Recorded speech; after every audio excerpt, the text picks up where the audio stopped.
Bye, ma!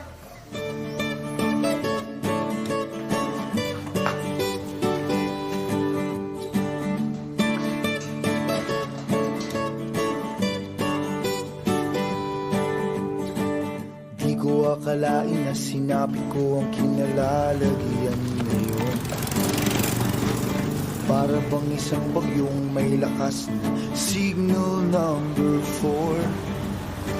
Yung tipong di mo ginusto pero tsak naramdam mo ang tibok ng iyong puso. Teka Lord, sandali lang, galing ba to sa iyo? Gusto kong manigurado, ayokong lumayo sa plano mo. Dahil the best yung galing sa'yo.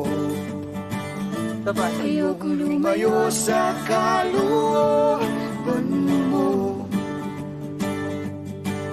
Kung itong nadaramay hindi galing sa'yo, please Panginoon, pakitanggal po. Ayokong pangunahan ang plano mo. Pero kung siya na talaga, huwag ka tulungan mo ko. Ayokong mabulilyaso ang plano mo.